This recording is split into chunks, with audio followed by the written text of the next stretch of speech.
Collectively, Yeah. where we're stuck is that we have a huge society and culture full of people in adult bodies that are actually operating in the at the psychic level of a child. Okay. Because we have been conditioned for a good 2,000 years to defer to authority, whether it be religious authority, the priest, to Jesus, to the doctor, to the school teacher, to the boss, to the person in the military with more rank than you. Your father is sort of the king of the household. Your mother's the queen of the household. If you even look at the history of chairs, you walk into a boardroom, what do you see at the end of each side of the table? A big chair. And what's along it? Little chairs. Why? Because that came from the Egyptian dynasty. The emperor and his wife, the empress, sat in the largest chairs. They were the first ones. They invented the chair, and everybody else that was subordinate sat on small chairs. And you go into houses all over the world and you'll see the same thing.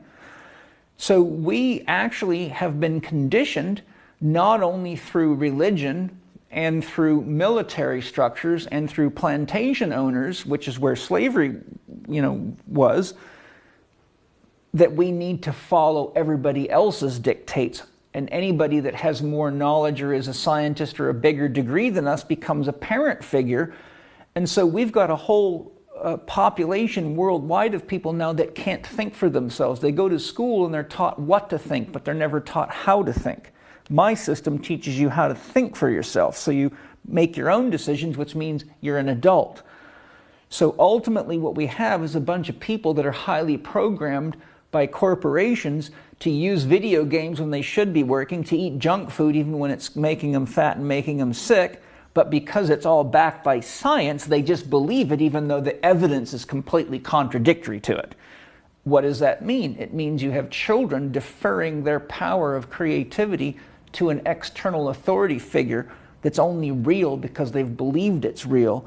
And until you actually become a warrior to stand up for your own values and your own beliefs, whether your parents agree with it or not, or society agrees with it or not, which is Joseph Campbell's hero's journey, then you're always going to be a victim to the programmers. And now programming is so elaborate and so evolved that your iPhone is a very powerful programming tool. And people don't realize, even though they outlawed subliminal programming on television many years ago, light has an infinite capacity to carry information, and they're brainwashing you constantly through the use of photographic images, through video technology and image technology. And they've got you hook, line, and sinker, and they're using artificial technology to track every of your tendencies and bait you constantly. And for example, if you read the book Hooked by Nir Eyal, it's completely demonstrated in there exactly how they do it, and I interviewed him on that topic. Yep. But until we actually learn to grow out of childhood into our warrior archetype and stand up for what we believe and get clear on what values are supportive of living the life we want to live, and what are the activities, goals, dreams, or objectives that we want to achieve for ourselves, and make that decision and take responsibility for saying no to the habits that we have and yes to acquiring the new skills, only then do we begin to be an adult.